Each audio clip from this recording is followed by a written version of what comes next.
Elio guys, and welcome back to another episode of Infinite Magicraid here. So this is coming from my definitive version of my beginner's guide, which will be out soon for everyone to kind of read through, which it is a little bit long, but I assure you if you read it, you will have a lot of information in terms of the game here. But in this video, I'm just focusing on the fodder aspect of the beginner's guide, aka what units you should keep versus what units you should sacrifice here. So I will say going forward, that there are a lot of units in the game in recent patches, like I think yesterday even at the time of this video, I think his name is Feist, had gotten a decent upgrade, making him not just fodder anymore, but a character that you could either hang on to or continue to sacrifice.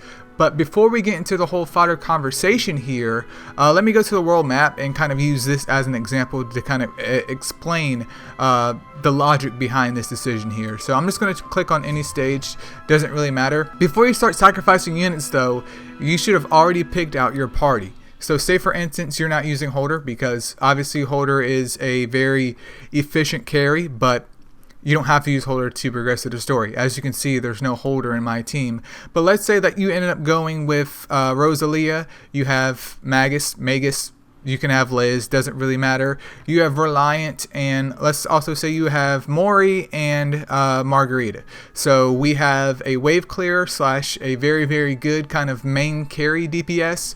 We have a secondary DPS. We have a nuker on the squad too. There's Reliant, which is there to just boost up the action points so our other characters can attack faster, and with her debuff she can also kind of nerf the other party from getting their turn before my characters. And then we have my good old boy Magus over here, or Magus, that is serving as a healer. Now once you have all of these 5 characters basically chosen for you, or even if you're kind of like in between thinking, oh, should I use Mori or do I want to go with Orboro instead? Once you kind of have these guys established though, and you think that, okay, I'm going to use these as a campaign. Let's not talk about the advanced arena. Let's not even talk about the arena. Because, I mean, the basic arena, which is classic arena, you can literally just use these guys in here. I'm not saying this is optimal. I'm not saying that it's going to get you, the highest rank in PvP. But it's the starting point here, and if you spread yourself super thin in the beginning, well, it's like, congratulations, you've played yourself here. So I picked out my my starting units, right?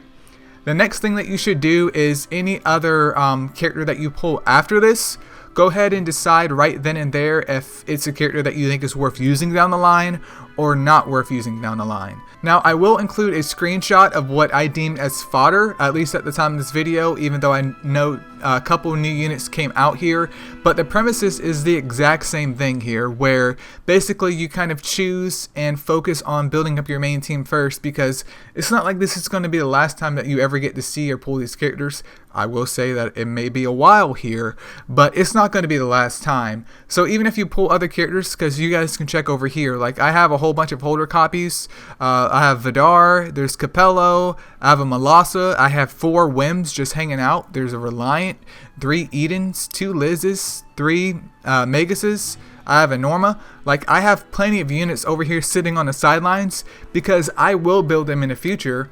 But my biggest thing is just focusing on the campaign right here, which kind of leads me to the next step of this process, which is the actual fodder and kind of determining what you should keep versus what you should sacrifice. Once again, I do have the picture that you can go off of. It's not definitive. You can feel free to change it any way that you like, but it's just what I gravitate towards, because if you can't clear the campaign out, that number 1 means you spread your resources super thin. You're missing out on rewards like farming the hell stages, which gives you an actual drop rate of attaining 3-star units. You're missing out over here on your freaking auto battle rewards because your star count isn't high enough. Basically, you're playing yourself here. But let's go over here to the hero tab, and you guys can check what I'm working with right here. So I mean, most of my characters you see, even though they're legendary, they're still only level 100 because I am just hell bent on focusing on my main team right now. I don't want any distractions. Once the main team is built up, I can literally build anything that I want at any given time because those resources are there. But when you're determining which character should be fodder and which character you should keep, if they're outside of your main party, it's okay to keep other units let's say like Fegan over here and Lester, though Lester is a very, very good unit to have, it's okay to keep them because you're going to use them in the Tower of Mark. So you need to have 5 slots filled up there if you can, which makes perfect sense of you keeping them even if they're only at level 80 or if you get them to level 100.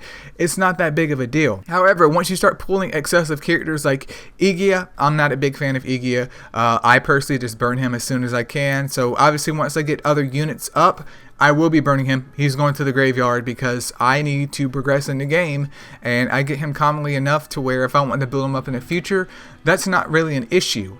And you may be saying, well, Elia, that's cool that you want to burn Igia, but how did you decide to burn Igia? Well, just taking a look at his stats over here, I know his main selling point is like mainly single target damage because he can like ignore shields of the enemy. And yeah, his ultimate does a single target on the enemy, which is great. But if I don't fight anything with shields, then I don't need him. So I'm just like, okay, you're gone. You're gone. There's nothing that you offer other than the shield and a 20% chance when fully booked up to 40% for his 30% defense down. Not the best, but I don't want to invest in you. I don't even want to get you up to level 100 at this point in time. Goodbye. Same thing can be said for other characters down here. Like all of the elite and the common or the rare guys, burn them. Burn them. These guys, trash. Why are they trash? If you check their skill upgrades, their skills automatically come max at level 1, so you can't improve them. They don't have any awaken status. They don't even have exclusive weapons. The game literally tells you that these are just trash units. So getting those guys out the way and focusing back on this. So Capello. I take a look at Capello's skills. He has provoke, 15% chance. Terrible. Consolidation. Okay, I'm down with that. That reduces 40% of damage taken with Consolidation 2. Consolidation 1 does 20% for the whole entire squad. Okay, that's not bad. His passive restores his HP by 12% at the beginning of each round. Okay, I'm fine with that. And then his ultimate is low in terms of its damage to a single enemy, but there's a 100% chance to inflict stun for 1 round. Okay. He's usable in not many situations, but once again, I can use him in the Tower of Mark, so I'm just going to hold on to him because his skills have a high rate of proccing, and some of his skills also benefits the entire party versus just himself. So that's what you need to look out for and kind of go through these units, look at them yourself, and kind of dictate what is worth keeping and what's not, because chances are what I have on my list or what I prefer to keep may be different from you. But it's literally just going through their skills, reading their skills, saying, if I invest in this unit, what could they bring to the table and synergize with my other units? Like, it wouldn't really make sense for me to use a different unit other than Capello for the Tower of Mark, for example, if they don't do anything other than like buff themselves and that's it. Now, if they're legendary, that's a whole entire different debate here. Obviously, you should keep all your legendaries, but when choosing fodder, think about what you can give away today and it doesn't hurt your account at all in the end. I will say though that focusing on your main 5 is a really good choice, and if you want to build up other units or have them hanging out here like my advanced arena team because you'll work on them in the future, then I think that's perfectly fine, because we saw Whim copies here, we saw my Reliant copies, no copies of Justy just yet, but there's Liz, there's also Holder copies just hanging out here. So in the future, once my campaign is done or close to being done, I can finish those other guys off. But for now, I kind of just set up the units that I find the most interesting and have at least a note in my mind in terms of investment, and the rest I just burn. 100% burn. But once again, kind of think ahead of, will you use this unit for Advanced Arena? Do you think this unit's cool? Do they sound good? If they sound good, lock them up. If they don't sound good at all, burn them, man. Because at the end of the day, it's just a game. But hopefully that helps you guys. Thank you so much for watching. There's more Infinite Magicraid content on the way.